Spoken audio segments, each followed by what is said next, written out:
This video will be quickly covering all the information leading to both sides of the is the new Smash a new game or a port argument. We'll start with the evidence for the team port side.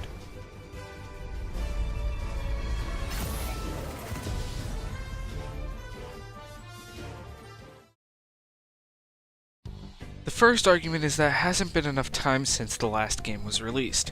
While Smash 4 did release 4 years ago in 2014, it was supported with DLC for about 2 years after launch, making its final completion date in January of 2016, aside from a quick update where the Corrin, Cloud, and Bayonetta amiibos released in July of 2017, making it fairly unlikely that this is a new game, considering it took Brawl 7 years after Melee to come out, and Smash 4 took 6 years after Brawl.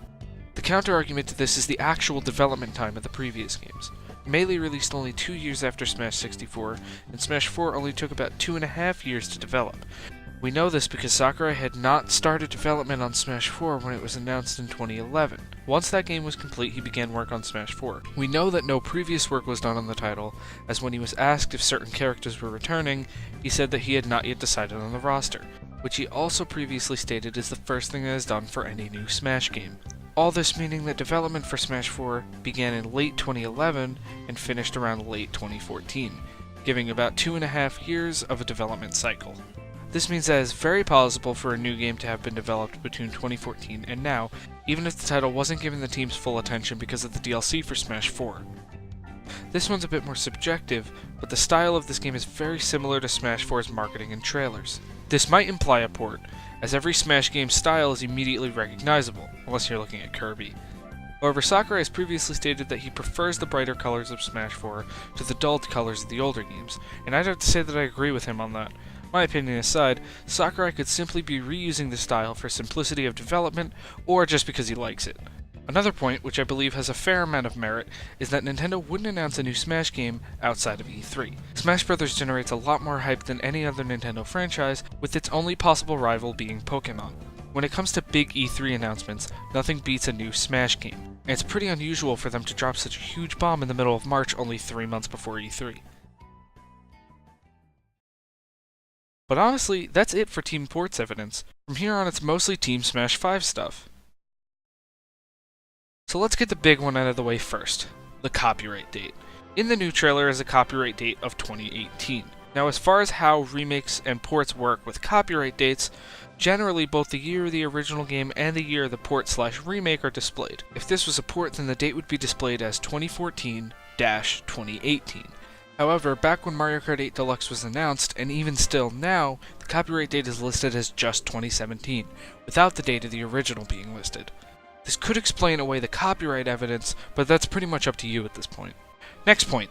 While at first glance it may look like the two logos are similar, if you place one over the other you could see that the fonts and spacing don't match up completely, making this an entirely new logo.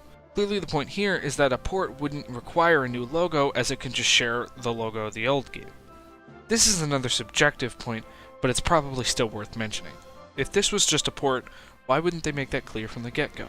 What would be the point of hiding information about a game we've already played? Another common point is that the entire Smash Bros. Website has been wiped clean of any Smash 4 info. It is worth noting, however, that the Smash 4 website can still be accessed by a link at the bottom of the page, but this can also be done for Brawl's website via a link at the bottom of the Smash 4 page. Some people have been using the fact that the trailer lists Nintendo and HAL Laboratories as the sole developers of the game when Bandai Namco helped with the development of Smash 4. The problem with this is that the developers were listed in the same fashion when Smash 4 was released, leaving Bandai Namco in the characters section. What about giving them credit for making the game, you ask? I don't know, fuck 'em. Looking back at Mario Kart 8 again, the deluxe version of the game carried its E rating over from the original, without having to be re-reviewed by the ESRB. However, the Smash game is listed as rating pending. If it were a port of the original, it should be able to retain the E10 rating without having to be reviewed again. The final bit of evidence I have for you is that the game is now listed on the Nintendo Direct page of Nintendo.com. It's listed as Nintendo Switch Super Smash Bros., with working title written in parentheses. It's pretty unlikely that a port would need a working title, especially since the port would most likely be called Super Smash Bros. For Nintendo Switch.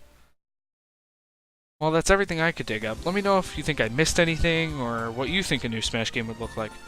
Personally, I'd be fine with either outcome, a new game or a port doesn't really matter to me.